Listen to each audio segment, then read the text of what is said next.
I'm Bernina, quilting expert Amanda Murphy, and this is how you use my apples and oranges set of quilting rulers. They come in 2-inch, 3-inch, and 4-inch sizes. So you'll begin by marking off a grid that matches the size of your ruler. I'm using the 3-inch ruler here.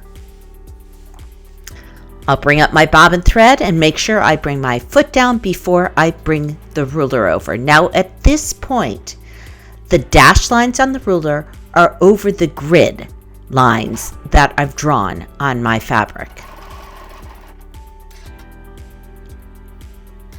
I quilt one quadrant, I shift the ruler over, I quilt another quadrant and shift the ruler up. So essentially, I'm quilting a wavy diagonal line all the way across my quilting area.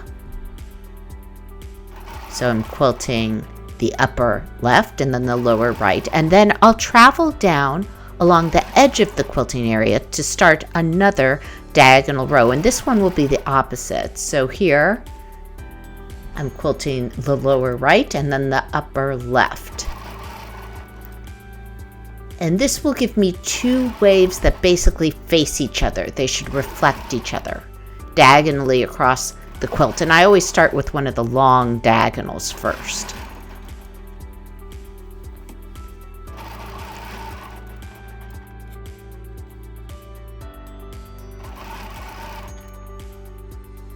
And as I quilt, the black lines that are on the ruler will lie over previously quilted lines. I just have one more quadrant to go here, and obviously a full quilt top would be bigger than this, but the process is the same. So I will quilt in the edge that will later be covered by my binding at this point if I was working on a real top, and I continue to create those diagonal lines. So here, the upper left, and then the lower right, upper left, lower right,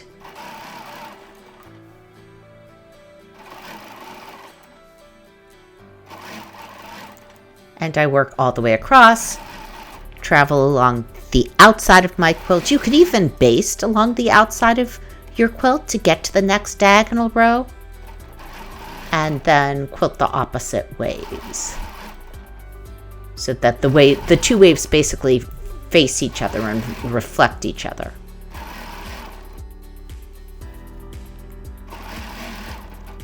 I just have a few more motifs to go here. So I'm shifting the ruler over, up, or over, down, depending on the direction I'm heading. It's important to always have extra backing and batting, so you have something to hold on to. Now I'm going to go the other direction. So I'm quilting the lower left of the ruler and then the shape on the upper right. This is what's going to give me my apple shape.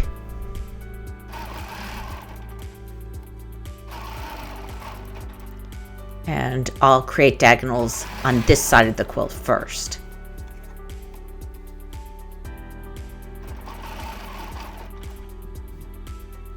Once you've drawn the grid, the majority of the work is really done. You just take each block as you come to it and quilt the curves. And the curves are internal shapes. It's always easier to quilt an internal shape. So once again, my curves are symmetrical on both sides of that diagonal. I'm quilting here on a Bernina Q series, which gives me beautifully formed stitches all the time. I just have one more curve here. And now it's time to travel up the edge of my quilt top. This is where I could baste, to do the other half of the diagonals that go from the upper left to the lower right.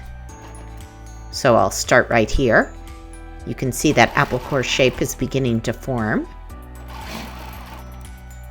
Again, when you're quilting apples, the black lines on the ruler go over previously quilted lines. The more the design develops, the more you can see that.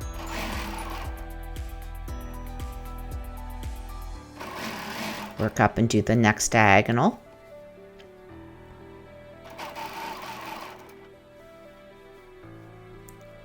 Just a few more diagonal rows to go, and I'll have completed my apple texture.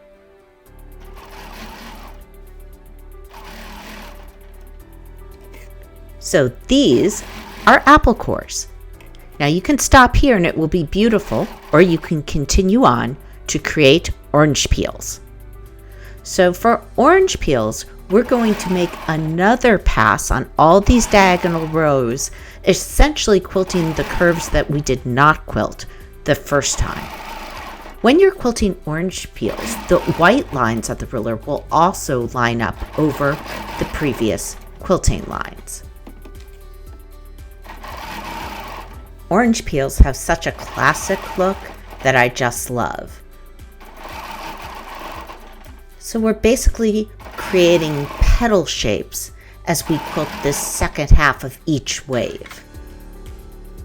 Once again, we'll travel around the outside of the quilt top to get to the next diagonal row. Hook on our ruler and quilt.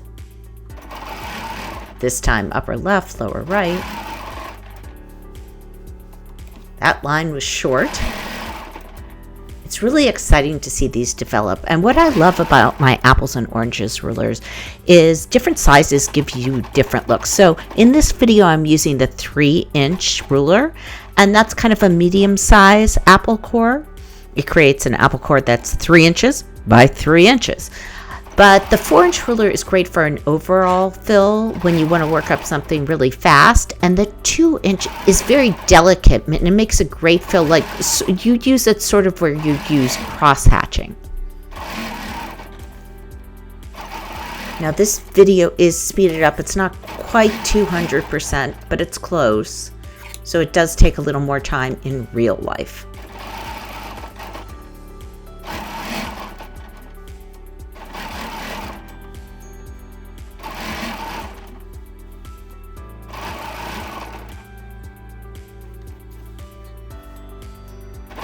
Okay, I think you get the idea. I'm going to go ahead and skip ahead so you can see what it looks like as we finish the diagonals that go the opposite direction.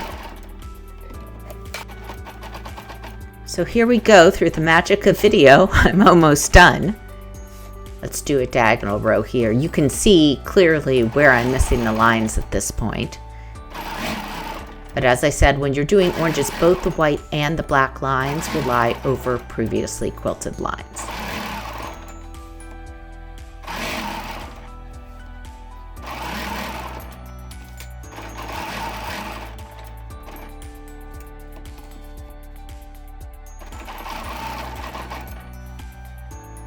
And when you're done, your orange peels will look like this.